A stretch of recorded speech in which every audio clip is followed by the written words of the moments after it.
As this course progresses, we're going to come up with some advanced processes in Photoshop like exposure blending. And if you're brand new to Photoshop, this is going to be simply too difficult for you. You need to have an understanding of what layers are and the logic behind Photoshop and a non-destructive workflow and especially masking. Without an understanding of these four things, you can't really continue with this course. It's just going to be too advanced. Now, that's not to say you can't come back to the post-processing side of the course. You absolutely can.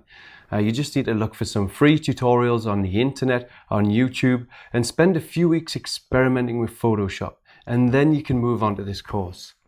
Like I mentioned at the very beginning of this course, this is not for true beginners. This is for intermediate to advanced users. So I don't want you to feel self-conscious as you move on with the course and find it a little bit difficult. So please take your time familiarizing yourself with Photoshop first. Now, despite that, I'm just going to show you a couple of things in Photoshop just to get you started. But again, I'm not going to show you some of those main things like masking. I just want to show you how to open multiple images, how to stack them, and also how to load actions into Photoshop. So to load images, we select our brackets. Let's say we have multiple exposures, and we can drop them like that on Photoshop, and that will open them up. Now, if they're RAW files, they'll open immediately in Adobe Camera Raw. Now, I'm not going to be using Lightroom in this course, just Adobe Camera Raw. And that's because I want all the processing to be limited to one piece of software, and that's Photoshop.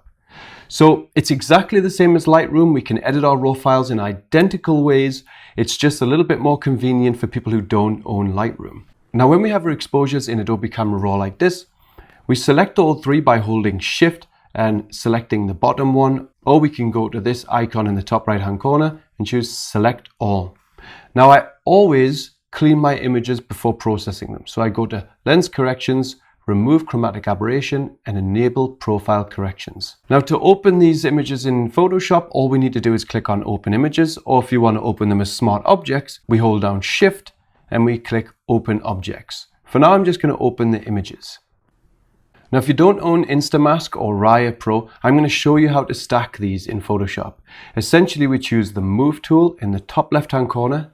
Now, we don't click on this top text up here. We click on the photo and we keep the left button down and we drag the image all the way over onto the text of the next window. So the title of the next window.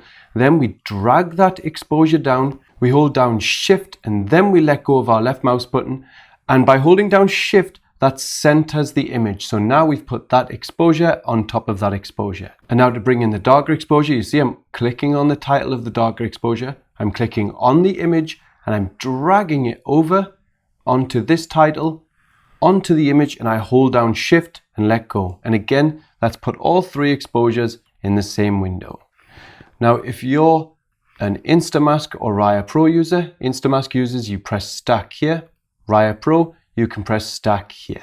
And when you do that, the images will all be stacked and the other windows have closed now. So that's essentially how we drag multiple exposures in Photoshop. We open them up and then we stack them as layers. Now, I just want to show you how to load actions into Photoshop because we've got a load of great actions included in this course. So to open up your actions, you should see an actions sign here. If you don't, go to Windows and click that button there, Actions, and this menu should appear. And in the top right-hand corner, you'll see this menu option. If you click on that and you go to Load Actions and you find your Actions folder that's included in this course, and you'll see Jimmy McIntyre Easy Actions and just press Open. And there you go. Those are all of my actions included in this course, and you'll see how to use them as the course progresses. And so those are just a few essentials in Photoshop to get you ready for the post-processing side of this course. Again, if you're new to Photoshop, please take your time exploring tutorials online and come back to this in a few weeks' time.